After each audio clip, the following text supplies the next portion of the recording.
নির্ঝুম রাত, চারিদিক একদম নিস্তব্ধ। আপনি গভীর ঘুমে আচ্ছন্ন। হঠাৎ আপনার চেতনার এক অদ্ভুত স্তরে আপনি গিয়ে দেখলেন এমন একজন মানুষ আপনার সামনে এসে দাঁড়িয়েছেন, যাকে আপনি বহু বছর আগে শ্মশানে তাকে চিরহৃদয় জানিয়ে এসেছেন। তিনি আপনার দিকে তাকিয়ে হাসছেন, হয়তো আপনার মাথায় হাত রাখছেন বা কিছু বলার চেষ্টা করছেন আপনাকে। আর ঠিক সেই মুহূর্তেই আপনার বুকের ভেতরে এক অদ্ভুত অনুভূতি তৈরি হয়, আর আপনার ঘুমটা ভেঙে যায়। চোখের কোণে জল জমে থাকে, আর মনের ভিতর থাকে এক পরম শূন্যতা। হ্যাঁ, যারা চলে গেছে তারা কেন ফিরে আসেন আমাদের অবচেতন মনে, এই নিভৃত কোণে? কেনই বা স্বপ্নে তারা আমাদের দেখা দেন? বিজ্ঞান হয়তো বলবে এটি আমাদের মনের এক অবদমিত ইচ্ছা, কোনো মানসিক অবসাদের ফল। কিন্তু সত্যিই কি তাই? এটি কি কেবল আমাদের মস্তিষ্কের নিউরনের খেলা, নাকি এর পেছনে লুকিয়ে রয়েছে অন্য কোনো এক গূঢ় রহস্য? এটি কি কেবল স্বপ্ন, নাকি সৃষ্টির ওপার থেকে আসা কোনো অতীন্দ্রিয় বার্তা? পূর্বজন্মের কোনো ঋণ, নাকি আত্মার কোনো অপূর্ণ তৃষ্ণা যা প্রকাশের জন্য তারা বেছে নেয় আমাদের এই ঘুমের প্রহরকে? আজ নক্ষত্রের নকশার এই বিশেষ পর্বে আমরা প্রবেশ করব আমাদের চেতনার সেই অতল গভীরে, যেখানে বিজ্ঞান থমকে দাঁড়ায় আর শাস্ত্র এবং আধ্যাত্মিকতা এক পরম সত্যের দুয়ার আমাদের সামনে খুলে দেয়।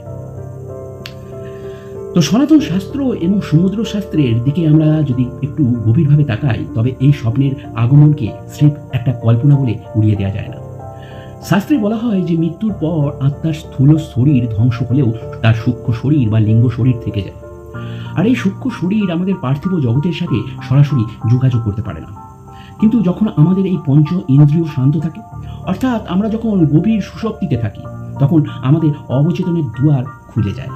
আর ঠিক তখনই সেই অতৃপ্ত বা মুক্ত আত্মা আমাদের সাথে যোগাযোগের মাধ্যম হিসেবে এই স্বপ্নকে বেছে নেয়।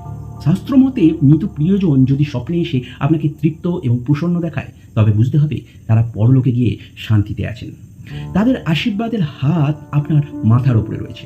কিন্তু তারা যদি তৃষ্ণার্ত, মলিন বা ক্রন্দনরত অবস্থায় আপনার সামনে আসেন, তবে তা আপনাকে নির্দেশ করে যে তাদের আত্মার পিণ্ডদান বা সাধ্য শান্তিতে কোনো খামতি রয়ে গেছে, কিংবা তারা আপনার কোনো আসন্ন বিপদ সম্পর্কে আপনাকে সতর্ক করতে এসেছে। শ্রীমদ্ ভগবদ্গীতায় পরমেশ্বর শ্রীকৃষ্ণ অর্জুনকে বলেছিলেন, নৈনং ছিদন্তি শাস্ত্রাণি নৈনং দহতি পাবক। অর্থাৎ আত্মাকে ছেদন করা যায় না, দাহ করা যায় না, আত্মা অবিনশ্বর। এই মহাবিশ্বের সমস্ত আত্মা আসলে সেই পরমাত্মা বা পরম শিবের একটি অংশ। যখন আপনার কোনো প্রিয়জন দেহত্যাগ করেন, তখন তার সাথে আমাদের জাগতিক সম্পর্ক শেষ হলেও আত্মিক বা আধ্যাত্মিক সংযোগ কিন্তু কখনোই ছিন্ন হয় না।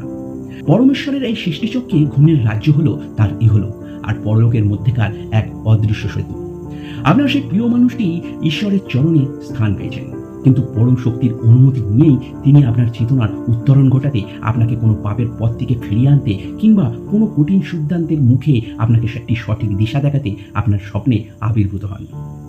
এটি আসলে ঈশ্বরের এক পরম অনুকম্পা, যা স্বপ্নের ছদ্মবেশে আপনার কাছে এসে পৌঁছায়। তাই আগামীবার যখন স্বপ্নে কোনো মৃত প্রিয়জনকে আপনি দেখবেন, তখন একদম ভয় পাবেন না, কিংবা শুধু এটাকে কোনো নিছক স্বপ্ন বলে ভুল করবেন না। ঘুম থেকে উঠে শান্ত মনে সেই পরমাত্মাকে স্মরণ করুন। যদি পারেন তো তাদের উদ্দেশ্যে মনে মনে একটু জল বা প্রার্থনা তাকে উৎসর্গ করুন।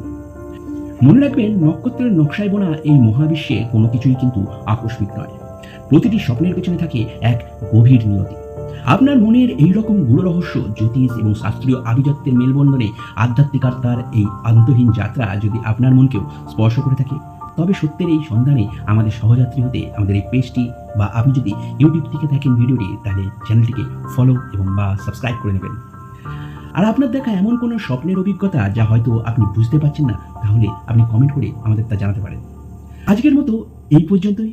নক্ষত্রেরা যেন আপনার সহায় হন। ওম শান্তি।